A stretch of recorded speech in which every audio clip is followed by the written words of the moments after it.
Assalamualaikum warahmatullahi wabarakatuh. Perkenalkan, nama saya Ahmad Rafiqi Lubis SIKOM, NDH 10, Jabatan Penyusun Bahan Informasi dan Publikasi, Unit Kerja Sekretariat DPRK Pidijaya. Saya akan memaparkan hasil rancangan aktualisasi kegiatan Latsar Angkatan 2 Kabupaten Pidijaya. Terima kasih kepada coach saya, Bapak Dr. Andes Nurdin Yunus STSH-MM, dan Ibu mentor saya, Ibu Yuliana SH-MH. Latar belakang, pelayan publik yang profesional dibutuhkan pembekalan kepada ASN menggunakan nilai-nilai dasar ASN yang dikenal dengan berakhlak, yaitu berorientasi pelayanan, akuntabel, kompeten, harmonis, loyal, adaptif, dan kolaboratif. Di dalam Undang-Undang Nomor 5 Tahun 2014, calon PNS harus menjalani masa percobaan yang dilaksanakan melalui proses pendidikan serta pelatihan terintegrasi guna membentuk integritas, moral, kejujuran, semangat, dan motivasi nasionalisme dan kebangsaan karakter kepribadian yang unggul serta bertanggung jawab dalam memperkuat profesionalisme. Kedudukan dan peran PNS dalam mendukung Smart Governance. Smart Governance menjadi dua bagian, yaitu Smart ASN dan Manajemen ASN. Smart ASN merupakan salah satu sikap dan peran yang harus dimiliki setiap ASN dalam memenuhi kebutuhan sumber daya manusia di era digitalisasi ini. Literasi digital berperan penting untuk menaikkan kemampuan kognitif agar keterampilannya tidak sebatas mengoperasikan gawai. Kerangka kerja literasi digital terdiri dari kurikulum digital skill, digital paling aman, digital culture, dan digital ethics. Manajemen ASN artinya pengelolaan ASN.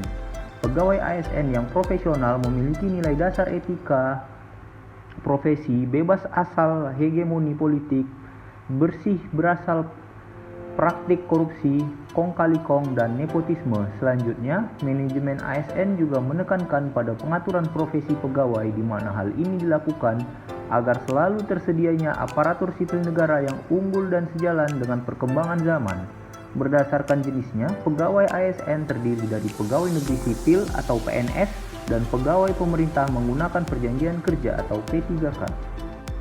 Profil instansi. Sekretariat DPRK Pidijaya merupakan perangkat daerah sebagai unsur pelaksana pemerintah Kabupaten Pidijaya yang mempunyai tugas menyelenggarakan administrasi, kesekretariatan, dan keuangan, mendukung pelaksanaan tugas dan fungsi DPRK, serta menyediakan dan mengkoordinasikan tenaga ahli yang diperlukan oleh DPRK dalam melaksanakan hak dan fungsinya sesuai dengan kebutuhan. Visi DPRK Pidijaya terwujudnya masyarakat Pidijaya yang islami, adil, damai, dan sejahtera. Misinya melanjutkan reformasi birokrasi dengan meningkatkan layanan pemerintah dan pembangunan yang berkualitas, mudah, cepat, dan berwibawa dalam semangat yang lebih merata. Identifikasi isu. Berdasarkan pengamatan saya, 3 isu terkait manajemen ASN dan Smart ASN yang ada di Sekretariat DPRK Pidijaya yaitu 1. Belum digunakannya aplikasi JDIH secara tepat dan berkelanjutan. 2. Belum diterapkannya sistem publikasi melalui media digital. 3. Belum optimalnya proses dalam penyusunan bahan informasi dan publikasi. Dari ketiga isu tersebut, saya mencoba melakukan tapisan isu untuk menemukan isu utama. Pertama, saya menggunakan tapisan isu teknik AKPL dan ditemukan hasil isu ketiga sebagai isu utama. Kedua, saya menggunakan tapisan isu teknik USG dan ditemukan hasil isu ketiga sebagai isu utama. Berdasarkan isu-isu di atas, ditetapkan isu yang paling prioritas yaitu belum optimalnya proses dalam penyusunan bahan informasi dan publikasi. Selanjutnya, isu tersebut saya analisa menggunakan metode fishbone diagram. Pada bagian men, yaitu pegawai pada unit kerja belum mengoptimalkan platform dan manajemen yang lebih efisien. Pada bagian metode, belum tersusunnya standar operasional dalam penyusunan bahan informasi dan alur publikasi. Pada bagian material, dokumen ataupun data pendukung tidak terkumpul pada satu tempat yang lebih efisien dan mudah. Pada bagian mesin, belum optimalnya pemanfaatan teknologi informasi dan literasi digital. Setelah tahapan analisis isu dengan fishbone diagram, dan mendapatkan 4 material. Kemudian saya melakukan kegiatan dan tahapan kegiatan terkait rancangan aktualisasi. Pertama, melakukan curah pendapat atau brainstorming. Adapun tahapan kegiatannya, yang pertama konsultasi dengan mentor, yang kedua mempersiapkan bahan dan tempat diskusi focus group discussion atau FGD, yang ketiga melaksanakan FGD terkait kegiatan penyusunan bahan informasi dan publikasi, yang keempat mendapatkan kesimpulan kegiatan curah pendapat ataupun brainstorming. Kegiatan kedua, penyusunan SOP dalam penyusunan bahan informasi dan alur publikasi dokumen informasi hukum di media JDIH. Tahapan kegiatannya menyusun dan mempersiapkan bahan sebagai pedoman dalam rangka perencangan SOP. Tahapan kedua, membuat rancangan SOP. Tahapan ketiga, membuat SOP dengan format standar yang baku dan berpedoman pada undang-undang dan Permenpan. Yang keempat, mencetak SOP lalu diberikan kepada pimpinan. Kegiatan ketiga, pengumpulan dokumen ataupun data yang terkumpul pada satu tempat yang lebih efektif, efisien, dan mudah dijangkau.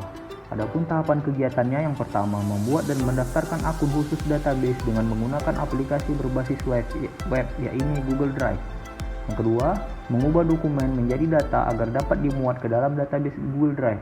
Ketiga, menginput data ke dalam Google Drive. Keempat, memasukkan kolaborator admin dalam Google Drive bersinergi dengan beberapa rekan untuk bergabung mengelola pengarsipan dokumen.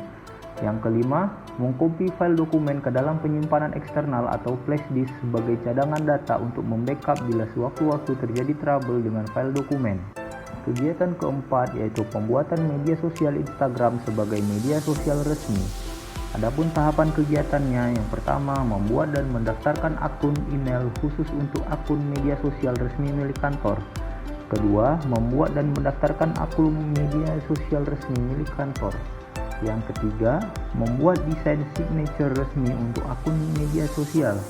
Yang keempat, mengisi konten dengan ucapan selamat hari besar maupun seremonial lainnya. Yang kelima, mengevaluasi perkembangan media sosial. Yang keenam, melaporkan hasil evaluasi kepada atasan. Selanjutnya, kegiatan kelima, membuat domain situs web berbagi pakai milik Kominfo sebagai situs web resmi. Tahapan kegiatannya, yang pertama, membuat surat permohonan pembuatan domain web berbagi pakai ke Dinas Kominfo Kabupaten Pidijaya. Yang kedua, menghubungi dan menyerahkan surat kepada Dinas Kominfo. Yang ketiga, menerima akun domain. Yang keempat, membuat desain tampilan web dan mencari format konten. Yang kelima, mengisi konten awal dengan informasi terkait organisasi DPRK Pidijaya. Yang keenam, melaporkan ke atasan terkait situs web yang telah diisi oleh informasi organisasi sekretariat DPRK Pidijaya.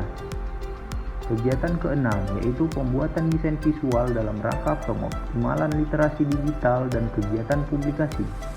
Tahapan kegiatan pertama, menerima naskah informasi dari ajudan pimpinan yang melaporkan kegiatan pimpinan dari lapangan atau kegiatan rapat yang diselenggarakan di kantor serta kegiatan perjalanan dinas.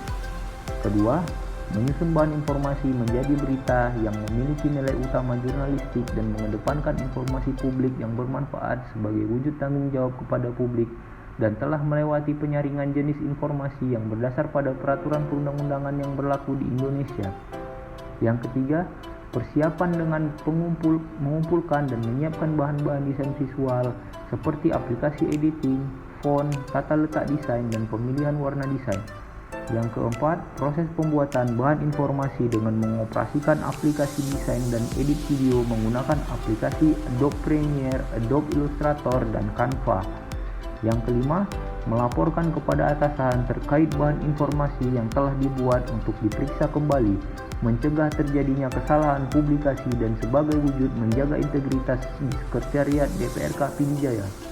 Yang keenam, melakukan publikasi dalam bentuk media sosial YouTube dan Instagram instansi. Yang ketujuh, melakukan evaluasi dengan proaktif meminta testimoni dari pihak-pihak terkait terhadap publikasi yang telah dibagikan. Sekian presentasi dari saya ucapkan terima kasih.